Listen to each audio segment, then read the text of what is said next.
ವಿನಾಯಕ ನೀ ಫಲದಾಯಕ ನೀನೆ ವಿನಾಯಕ ನೀ ಫಲದಾಯಕ ನೀನೆ ವಿನಾಯಕನು ಕಾರ್ಯಾರಂಭದಿ ಭಜಿಸುವೆ ನಿನ್ನನು ಕಾರ್ಯಸಿದ್ಧಿ ಪುದೆ ಮಗೆ ವಿನಾಯಕ ಕಾರ್ಯಸಿದ್ಧಿ ಪುದೆ ಮಗೆ ವಿನಾಯಕ.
ನಿಮಗೆಲ್ಲ ಗೊತ್ತಿರೋ ಹಾಗೆ ಜಾನುವಾರುಗಳಲ್ಲಿ ಮಾರಣಾಂತಿಕ ಅಲ್ಲದಿದ್ದರೂ ಅತ್ಯಂತ ರೈತರಿಗೆ ನಷ್ಟ ಉಂಟು ಮಾಡುವಂಥ ಒಂದು ಕಾಯಿಲೆ ಅಂತ ಏನಾದರೂ ಇದ್ದರೆ ಇದು ಕಾಲುಬಾಯಿ ರೋಗ ಆಗಿರ್ತದೆ. ನಿಮಗೆ ಗೊತ್ತಿರೋ ಹಾಗೆ ಈ ಕಾಯಿಲೆ ಬಂದರೆ ನೀವು ಕ್ರಮೇಣ 10 ಲೀಟ್ರ್ ಹಾಲು ಕೊಡುವಂಥದ್ದನ್ನು ಅರ್ಧ ಲೀಟ್ರ್ 1 ಲೀಟ್ರ್ ಕೊಡುವಂಥ ಸಂದರ್ಭ ನಾವು ನೋಡಿರ್ತೇವೆ. ಕೆಲವೊಂದು ಕರುಗಳಲ್ಲೆಲ್ಲ ಬಂದಾಗ ಪ್ರಾಣಹಾನಿಯೂ ಆಗಿರೋದುಂಟು. ಯಾಕಂದರೆ ಮತ್ತು ಇದು ಒಂದು ದನಕ್ಕೆ ಬಂದರೆ ಇಡೀ ಪ್ರದೇಶಕ್ಕೆ ಅದು ವ್ಯಾಪಿಸಿ ತೀವ್ರ ಆರ್ಥಿಕ ನಷ್ಟವನ್ನು ಉಂಟು ಮಾಡುವ ಒಂದು ಕಾಯಿಲೆ ಆಗಿರ್ತದೆ. ಈ ಕಾಯಿಲೆಯಿಂದ ನಮ್ಮ ವಿದೇಶಗಳಲ್ಲೂ ಸಹ ಇದರ ಒಂದು ನಮ್ಮ ಹಾಲು ಆಯಿತು, ಹಾಲಿನ ಉತ್ಪಾದನೆ ಆಯಿತು, ಇದನ್ನು ನಾವು ಹೊರದೇಶಕ್ಕೆ ನಾವು ರಫ್ತು ಮಾಡಲಿಕ್ಕೆ ಈ ಕಾಯಿಲೆಯ ಕಾರಣದಿಂದ ಆಗ್ತಾ ಇಲ್ಲ. ಆದ್ದರಿಂದ ಮಾನ್ಯ ನಮ್ಮ ಪ್ರಧಾನಮಂತ್ರಿಯವರು ಒಂದು ಪಣ ತೊಟ್ಟು ಈ ರಾಷ್ಟ್ರೀಯ ಒಂದು ಕಾರ್ಯಕ್ರಮ ಅಂತ ಇದನ್ನು ಮಾಡ್ತಾ ಇದ್ದೇವೆ. ಈ ರಾಷ್ಟ್ರೀಯ ಕಾರ್ಯಕ್ರಮಗಳಲ್ಲಿ ಕೆಲವೊಂದು ಕಾಯಿಲೆಗಳು ಬರ್ತವೆ ಸರ್. ಅದರಲ್ಲಿ ಕಾಲುಬಾಯಿ ಜ್ವರ ಒಂದು, ಮತ್ತು ಕಂದು ರೋಗ ಅಂತ ಬರುತ್ತೆ ಬ್ರುಸೆಲ್ಲ, ಕರುಗಳಲ್ಲಿ ನಾವು ವ್ಯಾಕ್ಸಿನ್ ಮಾಡ್ತೇವೆ.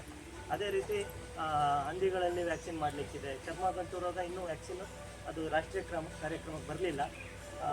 ಮತ್ತು ಈ ಇಷ್ಟು ಕಾಯಿಲೆಗಳು ನಾವು ರಾಷ್ಟ್ರೀಯ ಮಟ್ಟದಲ್ಲಿ ನಾವು ಎಲ್ಲ ಕಡೆ ನಾವು ವ್ಯಾಕ್ಸಿನನ್ನು ವರ್ಷಕ್ಕೆ 2 ಬಾರಿ ಅಂತ ನಾವು ವಿಶೇಷವಾಗಿ ಕಾಲುಬಾಯಿ ಜ್ವರದ ವಿರುದ್ಧ ಲಸಿಕೆಯನ್ನು ನಾವು ಮಾಡ್ತಾ ಇದ್ದೇವೆ. ಆ ಅಂಗವಾಗಿ ಈಗ ಆಗಲೇ 8ನೇ ಸುತ್ತು, ವರ್ಷಕ್ಕೆ 6 ತಿಂಗಳಿಗೊಮ್ಮೆ ಮಾಡ್ತಾ ಈಗ 8ನೇ ಸುತ್ತಿನಲ್ಲಿದ್ದೇವೆ. ಈಗ ಈ ಕಾಯಿಲೆ ಸಾಕಷ್ಟು ಈಗ ಕಡಿಮೆ ಆಗಿದೆ ಸರ್. ಈ ವರ್ಷ ಲಸಿಕೆ ಬಂದಿರೋದ್ರಿಂದ ಇತ್ತೀಚಿನ ದಿನಗಳಲ್ಲಿ ಯಾವುದೇ ಹೆಚ್ಚಾಗಿ ನಮಗೆ ರಿಪೋರ್ಟ್ ಆಗಲಿಲ್ಲ.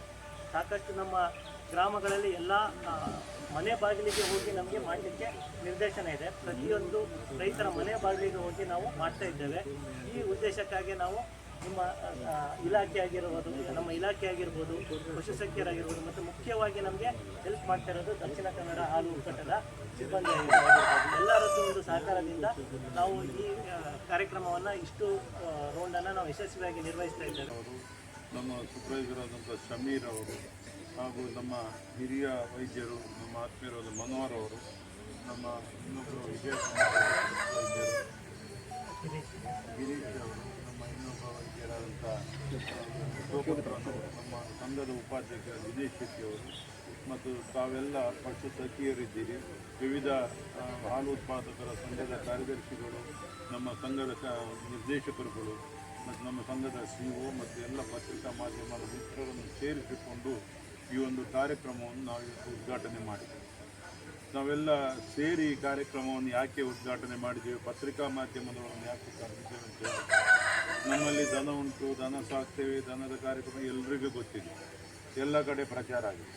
ಆದರೆ ದನ ಸಾಕುವುದು ಮಾತ್ರ ಅಲ್ಲ, ದನಕ್ಕೆ ಏನೇನು ಸಮಸ್ಯೆಗಳು ಬರ್ತದೆ, ದನದ ದೇಹದಲ್ಲಿ ಏನೇನು ದುಷ್ಪರಿಣಾಮಗಳು ನಮ್ಮ ಮನುಷ್ಯನ ಜೀವನದಲ್ಲಿ ಯಾವ ರೀತಿ ಬರ್ತದ, ಅದೇ ರೀತಿ ಮಾರಕ ರೋಗಗಳು ಪಶುಗಳಿಗೂ ಬರ್ತದೆ. ಪಶುಗಳಿಗೆ ಬರುವುದನ್ನು ನಾವು ನಾವು ಹೇಳ್ತೇವೆ, ನಮ್ಮ ಪಶುಗಳಿಗೆ ಯಾವುದೇ ರೋಗ ಬರುವುದಿಲ್ಲ, ನೀವು ನಮಗೆ ಇಂಜೆಕ್ಷನ್ ಕೊಡೋದು ಬೇಡ ಅಂತ ನಾನು ಕೆಲವು ಸಲ ಹೇಳ್ತಾ ಇದ್ದೆ. ಕೊಡೋದು ಬೇಡ, ಯಾಕೆಂದರೆ ಇದು ಹಾಲು ಕಾಲು ಈ ಜ್ವರದ್ದು ಇಂಜೆಕ್ಷನ್ ಕೊಟ್ಟರೆ ತಕ್ಷಣ ಸ್ವಲ್ಪ ಹಾಲು ಕಡಿಮೆ ಆಗ್ತದೆ. ನಮಗೆಲ್ಲ ಭಾಳ ಟೆನ್ಷನ್ ಆಗ್ತದೆ, ಯಾಕೆ ಹಾಗೆ ಡಾಕ್ಟ್ರಿಗೆ ಕೇಳಿದೆ ನಾನು. ಅವ್ರು ಹೇಳಿದ್ರು ಅರ್ಧ kg ಹಿಂಡಿ ಜಾಸ್ತಿ ಹಾಕಿ 3 ದಿವಸ. ಯಾಕೆಂತ ಹೇಳಿದರೆ ಒಂದಕ್ಕೊಂದು ಅದು ಭಾಳ ಪರಿಣಾಮ ಆಗ್ತದೆ. ನಾವು ಯಾಕೆಂತ ಹೇಳಿದರೆ ಹಾಲು ಎಷ್ಟು ಕೊಡ್ತದೆ, ಹಾಲಿಂದ ನಮಗೆ ಎಷ್ಟು ಇದು ಹಣ ಬರ್ತದೆ, ಹಾಲಿಗೂ ದನ ಸಾಕೋದ್ರಿಂದ ಏನು ಪ್ರಯೋಜನ, ನಮಗೇನಾದರೂ ಒಳ್ಳೆಯದಾಗ್ತದ, ಇದನ್ನೆಲ್ಲ ಭಾಳ ಚಿಂತನೆಯನ್ನು ಮಾಡಿ ಎಲ್ಲ ದನ ಸಾಕುವಂಥದ್ದು. ಆದಾಗ ನಾವೀಗ ಇಷ್ಟೆಲ್ಲ ದನ ಸಾಕಿದ್ದೇವೆ, ಎಲ್ಲೂ ಲಾಭದಾಯಕವಾಗಿ ನಾವೇನೂ ಇಲ್ಲ. ಆದರೆ ನಮಗೆ ಮನಸ್ಸಿಗೆ ನೆಮ್ಮದಿದೆ, ಮನಸ್ಸಿಗೆ ತೃಪ್ತಿ ಇದೆ. ಯಾಕೆಂತ ಹೇಳಿದರೆ ಈ ಮೂಗ ಪ್ರಾಣಿಗಳಿಗೆ, ನಾವು ದನಗಳಿಗೆ ಅಲ್ಲಿ ಮುಕ್ಕೋಟಿ ದೇವರ ದನದ ಇಲ್ಲಿ ಇದ್ದಾರೆ ಅಂತ ಹೇಳ್ತಾರೆ. ಅದು ಮಾತ್ರ ಅಲ್ಲ, ನಮ್ಮ ಕಣ್ಣಾರೆ ಕಂಡಾಗ ನಮಗೆ, ನಾವು ದನ ಸಾಕಲಿಕ್ಕೆ ಪ್ರಾರಂಭ ಮಾಡಿದ ನಂತರ ನಮ್ಮ ಜೀವನದಲ್ಲೂ ಅನೇಕ ಬದಲಾವಣೆಗಳಾಗಿದೆ. ನಾವು ಎಲ್ಲ ಸಮಸ್ಯೆಗಳು ಬಂದರೂ ಕೂಡ ದನದ ಹತ್ರ ಹೋಗಿ ಒಂದಿಷ್ಟು ಹೊತ್ತು ಕೂತ್ಕೊಂಡು ನಮ್ಮಲ್ಲಿ ಬರುವಂಥ ಟೆನ್ಷನ್ಗಳನ್ನು ನಾವು ಅಲ್ಲಿ ಕೂತ್ಕೊಂಡು ಸ್ವಲ್ಪ ನಾವು ಆರಾಮವಾಗಿ ದನಗಳನ್ನು ನೋಡಿದರೆ ತನ್ನಿಂದ ತಾನೇ ತಮಗೆ ಬರುವಂಥ ಸಮಸ್ಯೆಗಳು ಕೂಡ ದೂರ ಆಗ್ತದೆ. ನನ್ನ ಜೀವನದಲ್ಲಿ ಇದು ಕಂಡಿದ್ದೇನೆ. ನಾವು ಈ ಹಟ್ಟಿಗಳಲ್ಲಿ ನಾನು ಸುರಿಗೆ ಹಟ್ಟಿ ಮಾಡಿದ್ದೆ, ಮತ್ತೆ ಮನೆ ಮಾಡಿದ್ದೆ.